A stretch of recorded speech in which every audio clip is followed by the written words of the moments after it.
Number 1. Your brain had zero chill. Here's the thing. You weren't a baby, you were a blob with eyes, a screaming, wiggly lump of needs. And your brain, it was under construction. Not metaphorically, literally. Your hippocampus. The brain's save button for long-term memories was basically still wrapped in bubble wrap. You see, your memory system is kind of like a USB drive that doesn't work until someone formats it. That someone time and biology. Before around age 2 or 3, your hippocampus and prefrontal cortex were still learning how to send coherent emails to each other, let alone archive life events. So even if your baby self saw a giraffe juggle flaming pineapples, it wouldn't make it into memory storage. Sorry, no baby safari scrapbook for you. It's called infantile amnesia, and it affects everyone. You, your mom, even Einstein. No one remembers their first birthday party unless they were a toddler genius with a personal camera crew. Which, let's be honest, you weren't. You were probably busy drooling on a balloon. So yeah, you can thank evolution for designing a brain that prioritized keep the baby alive over remember the exact face of grandma. Practical, sure. Sentimental, absolutely not. Basically, your baby brain was like a phone with a 2% charge running 14 apps and trying to take photos. Not gonna happen. Number 2. Language is the key. And babies don't have it. Let's play a game. Try to remember a dream, but you can't use any words. No narration, no labels, no internal monologue. Now imagine trying to do that as a baby. Welcome to your first 2 years of life. Language isn't just for yelling at your siblings, it's how we encode memory. Without words, memories are like floating blobs of feeling and sensation with no context. Warm, bright, milk, panic. That's not a memory. That's a baby's Tuesday. Before you develop language, usually around 18 months to 2 years, you literally don't have the mental scaffolding to categorize and store memories in a way your future self can access. It's like trying to save a file without naming it. Where does it go? Who knows? Maybe your subconscious has it on a floppy disk somewhere. Once you start learning words, your brain goes, ah, excellent. Now we can label the trauma. Suddenly events get pinned to timelines. People get names and everything starts to stick. That's why your earliest memory might be something oddly specific, like the green cereal bowl you hated, or the time you fell in love with a vacuum cleaner. So until words arrived, your memories were just shapeless noise, like an old VHS tape that was never recorded over, but also never had anything on it. Number 3, your brain was too busy not dying. Let's cut your baby self some slack. You were busy, like working 2 full-time jobs level of busy. And those jobs were 1, staying alive, and 2, turning from a potato into a functional human. Seriously. Your brain wasn't interested in philosophical thoughts or creating a memory museum. It was like, hey, can we breathe today?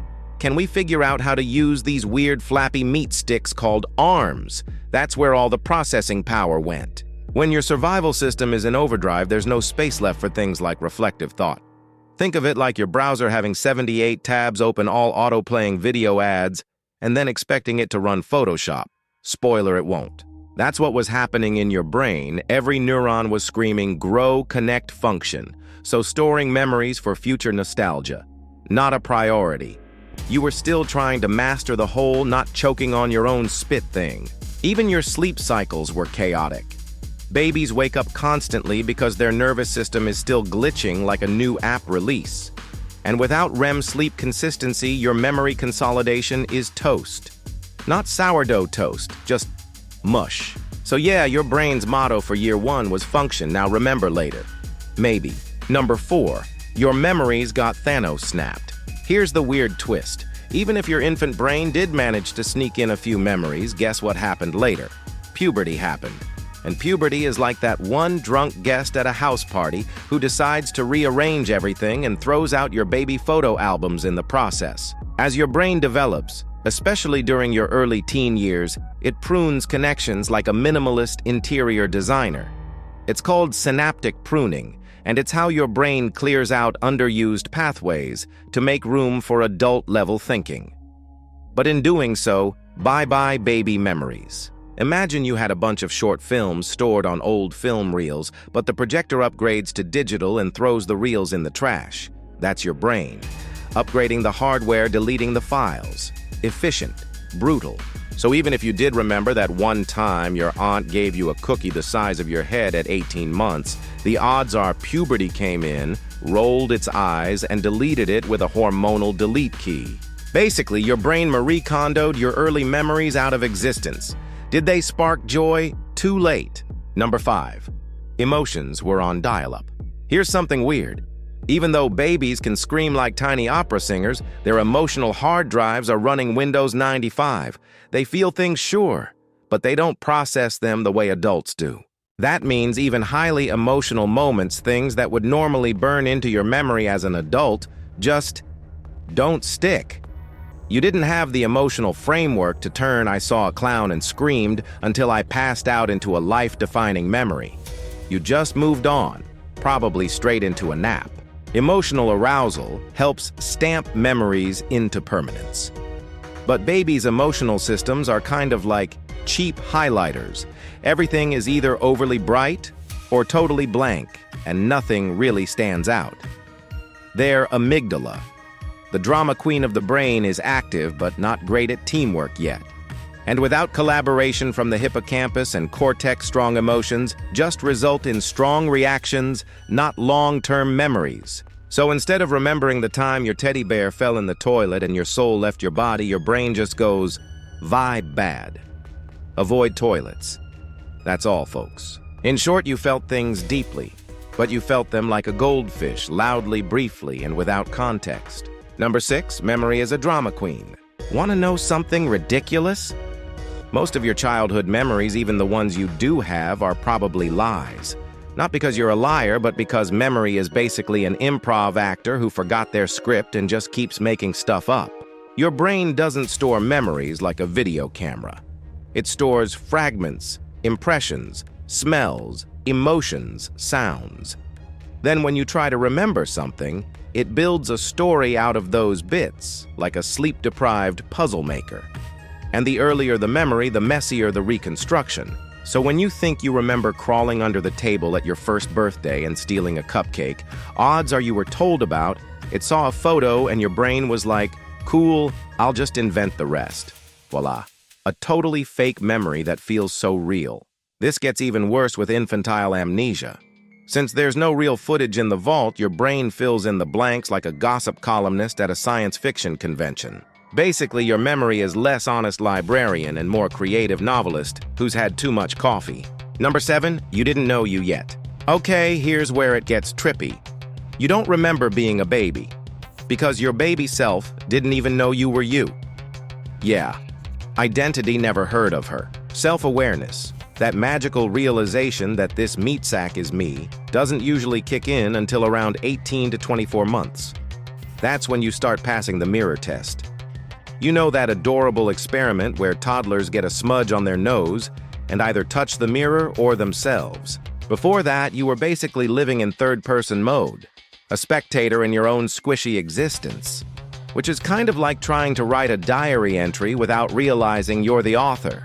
And without a sense of self, you can't create autobiographical memory, the kind of memory that says, I was here and this happened to me. All your experiences were just floating vibes, lights, sounds, hiccups, the occasional existential scream.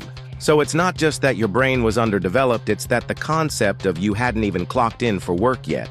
Trying to remember your baby years is like asking a goldfish what it thought about the Renaissance. It wasn't there yet, bro. Number 8, your brain was drowning in noise. Now let's talk sensory overload. Imagine waking up every day with the confusion of someone who's just landed in Times Square during a fireworks test. Everything is loud, bright, fast, unfiltered.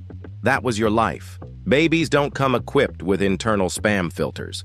Every sound, smell, shadow, and blinking light hits their senses like a freight train of what the actual heck is happening. And when you're drowning in new data 24/7, your brain doesn't have the luxury of calmly selecting what to keep. It's not like, ah yes, I shall remember the soft coo of my caregiver. It's more like, ah, milk light, what is a dog? Help. Even adults struggle to form memories during sensory overload, like during trauma concerts or family reunions. So what chance does a baby have? If early life was a TV channel, it was pure static. No plot, just flashing nonsense and mysterious emotions, and no remote control. Basically, your brain was so busy buffering reality it didn't have time to hit record. Number 9. You were a professional sleeper. If babies had LinkedIn profiles, professional napper would be top of the resume. They sleep 14 to 17 hours a day and somehow still wake up angry. And while that might sound like the perfect setup for forming memories, more sleep, more brain function, right? It's actually the opposite. Here's the plot twist. Baby sleep is weird, like dreams without the dreams weird. Newborns spend about half their sleep time in REM, the phase that's supposed to help consolidate memories, but their REM isn't the same as yours.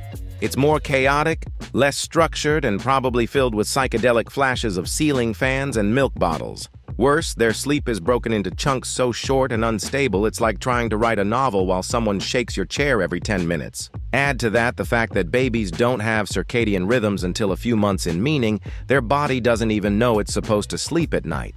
And it's no wonder their brain is functioning like a browser with 47 pop-ups open. So while you were snoozing your way through year 1, your brain was pulling all-nighters just trying to grow itself, not file memories in cute little folders. Basically, your sleep was a soup of noise, twitching, and dreams about ceiling lights. Not exactly the foundation of a solid autobiography. Number 10, your brain didn't know what was important. Imagine trying to pack for a trip, but you don't know the weather, the destination, or even if you're human. That was your brain's vibe as a baby. One of the keys to forming memories is significance. Your adult brain decides what to remember based on meaning, relevance, and emotion. But baby brains, they're like that friend who keeps taking photos of floor tiles and forgetting birthdays. Everything feels the same. A spoon, a dog, a thunderstorm, a nap. All equal in mystery and emotional weight. The baby brain can't really tell which experiences are important because it hasn't learned what important even means. So even if something super cool happened, say a parade of clowns on unicycles rolled through your living room, your baby brain might have just ranked it alongside your bottle feeding. And if everything's special, nothing is. Until the brain develops better pattern recognition, it can't create the hierarchy of remember this, forget that. So the filing cabinet stays empty. Or worse, files the good stuff in the shredder. Basically, your baby brain was a tourist with no map, no suitcase, and no idea what souvenirs to keep. Number 11. Your memories might be there, just locked. Here's a wild thought. What if those early baby memories do exist, just buried so deep your adult brain can't reach them, like little time capsules sealed in concrete, whispering in a language you forgot how to speak? Some psychologists believe we don't necessarily lose those memories entirely. Instead, we lose access to them. Kind of like having a playlist saved on an old iPod. But the charger's been missing since 2007. Your early experiences may have been encoded in a completely different neural format, one that doesn't match your grown-up system of remembering. It's called state-dependent memory, and it means the mood, body, or mental state you were in when you learn something affects how easy it is to recall it later. In baby terms, your memories are tied to a version of you who crawled, burped, and didn't understand language. Adult you is walking around filing taxes and wondering if that mole looks weird. These two versions don't talk. They're not on speaking terms. Some therapy techniques, dreams, or sensory triggers like smell might accidentally dig one up. But even then, it's not clear if what you remember is real or a Frankenstein's monster built from feelings, photos, and family stories. So yeah, your baby memories might still exist, in the way Atlantis might still exist. Somewhere. Maybe. But don't hold your breath. Number 12. Memory wasn't the priority, survival was. Let's face it, evolution didn't give a flying pacifier about your baby memories. It cared about one thing, keeping you alive long enough to awkwardly hit puberty and carry on the species. From an evolutionary standpoint, remembering your first steps is adorable but useless. What matters more, bonding with your caregiver, developing language, learning to avoid fire and poisonous berries. You know the classics. So nature wired your baby brain for connection, not recollection. That's why infants respond to faces, tone of voice, touch. It's all about forming attachment. Strong bonds meant better protection, better care, and higher odds of not being eaten by a saber-toothed cat. Remembering where you pooped that one time not essential. In other words, your brain didn't care about making memories, it was focused on making it. So the reason you can't remember being a baby is the same reason a roller coaster ride is blurry when you're screaming the whole time. You were in the middle of surviving. And honestly, that was more than enough. Number 13. Your first real memory is probably a lie. Let's end on a spicy truth. That earliest memory you think you have, the one where you swear you remember sitting in a high chair and watching grandma drop a pie, yeah, it's probably fiction.